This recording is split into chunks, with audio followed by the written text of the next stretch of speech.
Martin Heidegger published Being and Time in 1927. Shortly after that, he said, there was a turn in his thinking, and scholars have debated ever since the nature of that turn. I think it was really a series of turns, or maybe one big turn that happened in several different stages over the next number of years. One of the most important developments in that stage, or in that series of turns, is his essay on the essence of truth. So I want to talk about that today and try to understand what Heidegger is saying about truth. It is one of the things that has most baffled, you might say, analytic philosophers who have looked at this essay, but I think there's actually a really interesting point that he's making, and an interesting point that leads us to reflect on a number of issues of real importance. Now, what Heidegger does with it, I think, you don't have to go along with that. That they're good questions doesn't mean that his answers are very good, and I find myself on board with the questions and not with the answers. But still, I think something very interesting is happening in that essay on truth. Heidegger begins by thinking about the correspondence theory of truth. It is the traditional philosophical view of what truth is all about. Aristotle actually talked about truth in very much these terms. He said that to say of something that it is true. To say of something that it is not, is false. To say of something that it is not, is true. To say of something that is not, that is false. And so he was really saying that, well, telling it like it is, that's what truth is. Truth is really matching reality. That's the core idea of the correspondence theory of truth, corresponding to the way things are. And Heidegger addresses this in the traditional medieval form, where a sentence is true if and only if it corresponds to a fact. Or, as Aquinas puts it, veritas est adequatio intellectus ad rem. Truth is the conformity of the intellect to the thing. So it is telling us how things are. It is actually conforming to the way the world is. Well, if that's what truth is, and Heidegger here, by the way, notice, does not reject this. He doesn't start objecting in the way that correspondence theorists of truth or pragmatic theorists of truth have done. Instead, he says, I want to ask a transcendental question about that. The transcendental question of the kind asked, for example, by Kant, is what are the necessary conditions of the possibility of that? So here he says, fine, you want to say that truth is a correspondence between what you've said and the way things are. It is a kind of conformity of the thought or the statement to the thing. What are the necessary conditions for the conformity of a thought or statement to a thing? That's the transcendental question. And now, it's a little hard to say how to approach such a question. Okay, it's in a way a challenging sort of issue. We do tend to think of things we say as actually corresponding or failing to correspond to the truth. If I say there's a swimming pool behind me, that's true. That conforms to the way things are. If I say there's a unicorn behind me, no, that's false. That does not correspond to the way things are. My thought does not conform to the thing. But what are the necessary conditions for the possibility of something conforming or not conforming to reality? One way of approaching the question is the way most people today, thinking about linguistics, semantics, or philosophy of language, think about it. They think there must be a structure to language or to thought that has some kind of relationship to the structure of the world. It's really a much older thought, going back to Aristotle and even to Plato, thinking that there's got to be some kind of structural relationship, something like an isomorphism or a homomorphism, and a way of mapping our thoughts or our statements into the world. And I think that's a very plausible and very promising way to think about it. But that's not the way Heidegger responds. His response to this question is to say, the answer is freedom. The necessary condition for the possibility of thoughts conforming to a thing is freedom. Now that's a startling answer. What do you mean freedom? If anything, I would have thought the need to correspond to the facts, to actually conform to the things, restricts our freedom. And so I can get the point that, okay, for truth or falsehood to be possible, there has to be a freedom to think in a way that either conforms or does not conform to the thing. So that seems right. On the other hand, it doesn't seem as if freedom is essential to truth as opposed to falsehood. It seems to be essential to, well, either one. There has to be some possibility of a structural match, but also a possibility, if there's to be falsehood, of a structural mismatch. And so you might begin to think, okay, yeah, that might be part of the story. That really can't be the essence of the story. It can't be the whole story. But Heidegger thinks it is. And the reasons why he thinks it is are, I think, interesting reasons. It's not just a crazy thought. So let's try to trace the reasons. I've talked about the fact that human beings define ourselves against a field of possibilities, against what he calls a horizon. We recognize as essential to us our freedom to shape ourselves and our world by choosing among that horizon of possibilities. Well, that's true in thinking as well, and in speaking. We actualize a particular set of thoughts or a particular set of statements against the vast field of possibilities, things we could think or could say. So human freedom to choose from among the possibilities on that horizon, does seem like an important background condition for the possibility of truth or falsehood. But Heidegger has in mind a bit more. He says, freedom now reveals itself as letting things be. He refers to the ground of freedom as the openness of things, the open region of options that define them. And he also calls it the unconcealed. So in the end, Heidegger says, truth isn't merely freedom. It is unconcealment. It is disclosure. Now that's a startling way of framing it. And it's a way that I think has led some postmodern philosophers into, cul-de-sacs that are dangerous cul-de-sacs. But what Heidegger has in mind is this. The world isn't something that is simply given.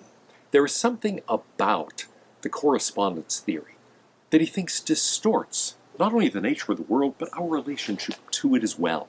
Because the world is something that is constantly developing. We constantly see possibilities being actualized, getting rid of some that were alternative possibilities, but also maybe opening up new fields of possibilities as we go along. Now Heidegger says the world changes, therefore, and our thoughts, our statements change along with it. So to treat either one as static is a kind of mistake. What evolved out of the medieval conception of truth as conformity between thought and world is what's known as the picture theory of truth. It's something that Wittgenstein presents very powerfully in the Tractatus.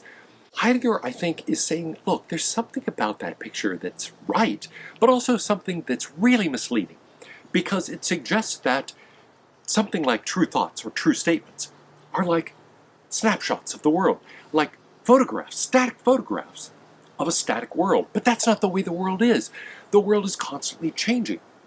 Its temporal aspect, its modal aspect of possibilities being actualized, that is fundamental to what the world is.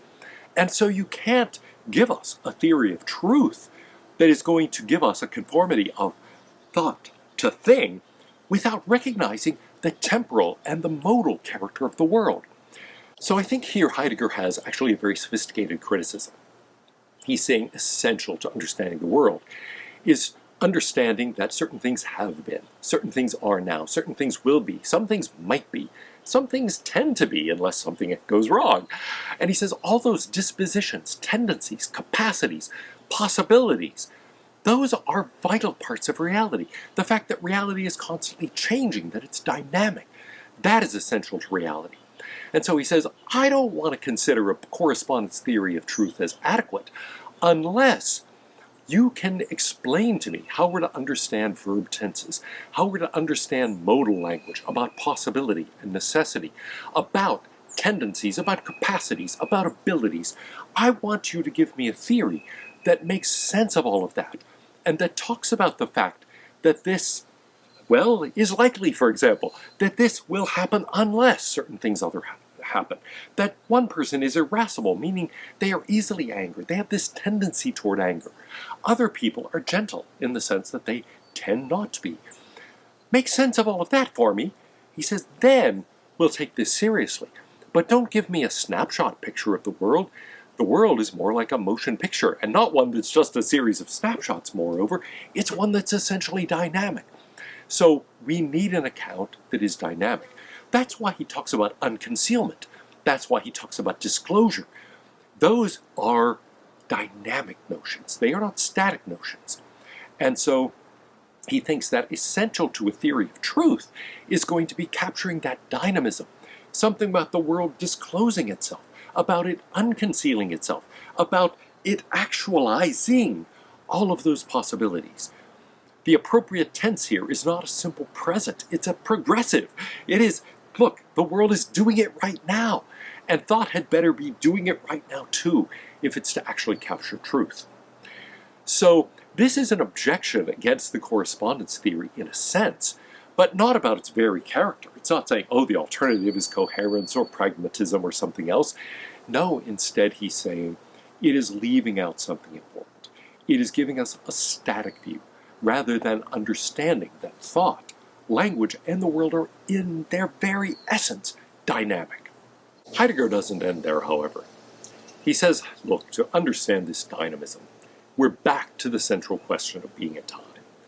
Why?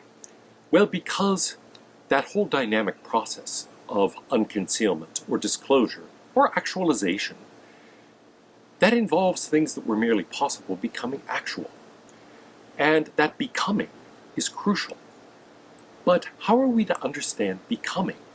Something that was not, now is. Something that was, no longer is. We have to understand that. And so we're thrown back to the question, what is it to be? What is it to become? What is this distinction between the possible and the actual? So he's thrown back to a different kind of question here.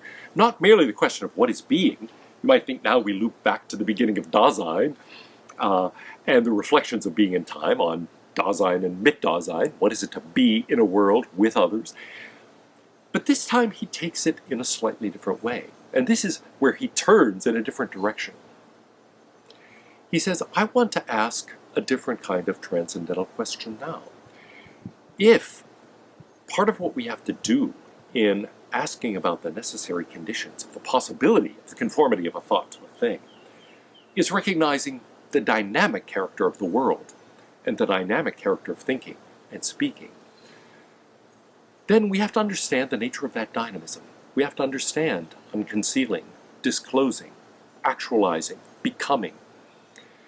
And what are the necessary conditions for the possibility of that? What are the necessary conditions for the possibility of being, of becoming, of actuality itself, of a distinction between the actual and the merely possible? What are the necessary conditions for the possibility of disclosure or unconcealment, to use his language? Now he's not quite sure what to say. He ends up saying, I don't know how to approach that question. After all, some things are not. Even though they're possible. They could be, but they're not. Some things might be tomorrow, they're not there today. What's the difference? What are the necessary conditions for the possibility of a distinction between the possible and the actual? And our understanding the distinction between the possible and the actual. What are the necessary conditions for the possibility of our understanding what it is to be or to become? Those are hard questions, and they seem to point us beyond the framework of being and time, indeed beyond the framework of philosophy itself.